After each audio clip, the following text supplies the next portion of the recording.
Hi guys and welcome to my vlog. Today we're going to be looking at skills versus capacities in reference to speed and agility. Looking at athlete 1, she's a volleyball player and also a sprinter.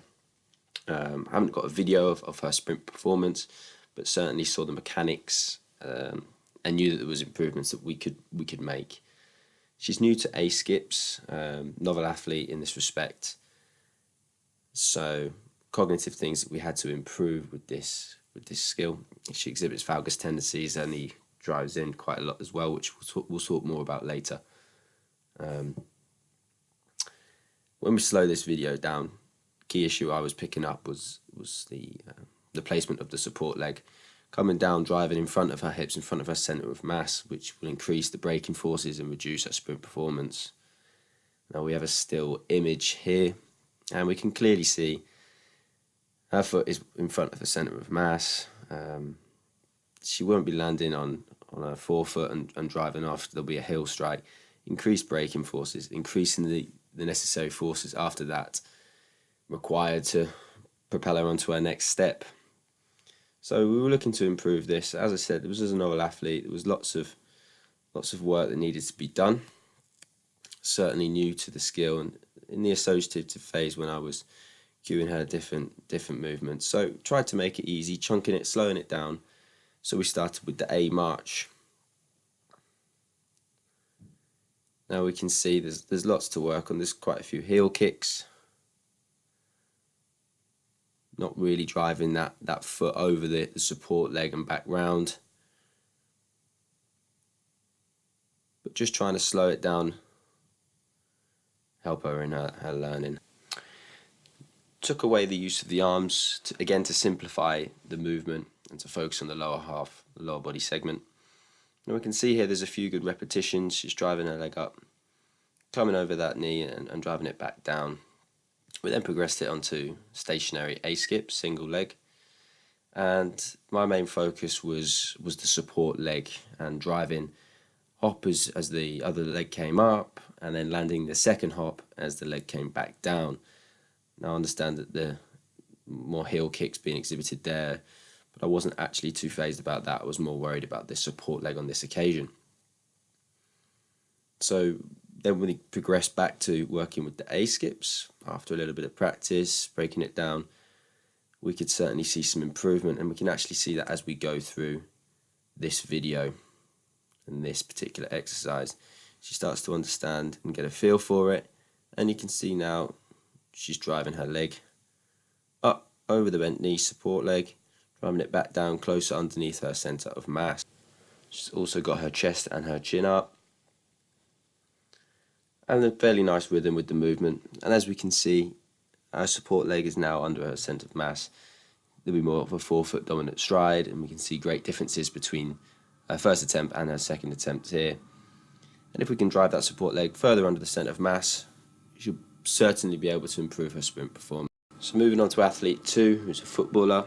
Less cognitively challenged with this exercise, more rhythmic, but what we can see is quite a hip flexor and quad dominant strategy.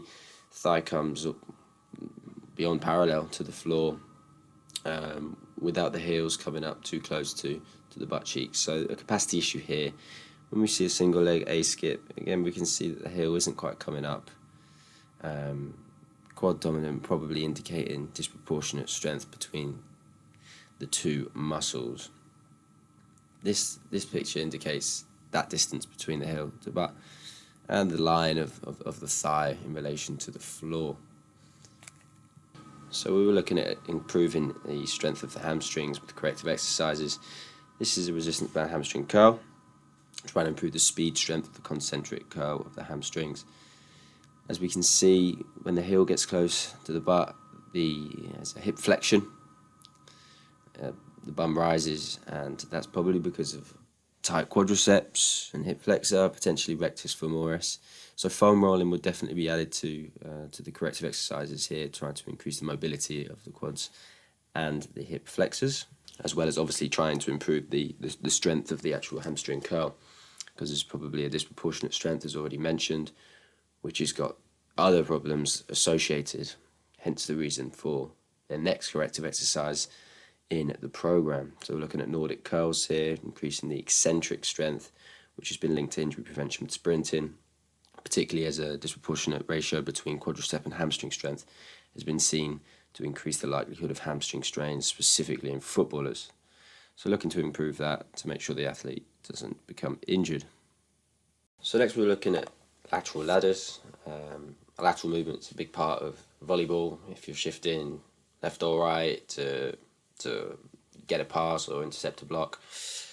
So we were looking to work on it. The athlete was fairly new to it, and we can see that head down, just focusing on getting feet between the cones, forgot about the use of arms, which is why I just took it back a notch, 2 feet between cones going forward, trying to remember the use of arms and the pumping and driving of legs.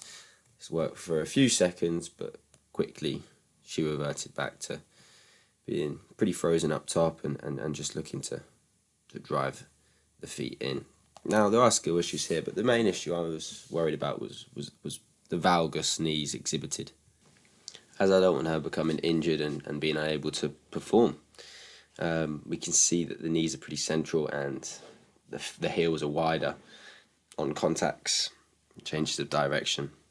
And I've seen this with her squatting before and jumping as well, most likely due to the greater hip to knee ratio seen in women, and an imbalance of strength between her adductors and vastus medialis to the vastus lateralis and her abductors. So we looked at the banded squat with the focus really trying to keep those knees outside of the line, with the knees tracking over those toes, improving the strength of those hip abductors, as we did with the clamshell exercise as well. Now, this band was definitely a little bit too tight for this exercise to start with, which is why there's a slight bit of hip movement, which I would like to improve on. But we were really improving the strength of those hip abductors, particularly the glute medius and minimus, to improve the strength and reduce the valgus tendencies, as their adductors and vastus medialis are disproportionately stronger. Athlete 2 has worked with ladders before in football, pretty common exercise, agility key component of the game. So we look at some lateral ladders here, pretty quick, nice mechanics. But the issue here is a skill issue. There's an imbalance between legs, and it's felt particularly when leading with the left leg on the lateral ladders. Different balances in motor control, different firing of the legs, which is why we use forward ladders to try and get both pumping, even at speed, even in rhythm. We then looked at the Icky shuffle to put a bit of unilateral exercise in there, with the focus on both steps on both sides being nice and evenly timed. We see from the side pretty good, but as we look at the front, the steps are different. At first it's pretty even, but then we can see the right starts to leave a few steps out, and it becomes a little bit messy. It's certainly not perfect, highlighting the imbalance between legs on the skill, which we want to be improved for football. Summary, looking at athlete 1 and her A-skips, novel exercise, definitely a skill issue with that support leg too far forward as the centre of mass. With altered cues, breaking it down into smaller components made an immediate improvement, demonstrating how learning skills in early stage of skill learning can make great improvements nice and quickly. With reference to athletes 2, it was a capacity issue with the A-skip, lack of strength in the hamstrings, and probably quad dominant and hip flexor dominant strength. Also a lack of mobility in those areas. So with strength work, foam rolling, we'd be looking to make a slower improvement, probably over 1 or 2 months. We'd start to see big improvements there. So with athlete 1 on the lateral ladders, capacity issue, those valgus knees really don't like it. Her anatomy as a lady and the imbalance in strength around her gluteals, adductors and quadriceps probably highlight it and being the cause of this. So the resistant band exercise, altered mechanics and cueing improve this and improve that moderately into greater injury prevention and better performance. And finally then with athlete 2, skill issue, not a great issue because they're in the later stages of learning, but the lack of coordination, and it will affect the agility as we want even pacing and even steps, so unilateral work will help that slowly.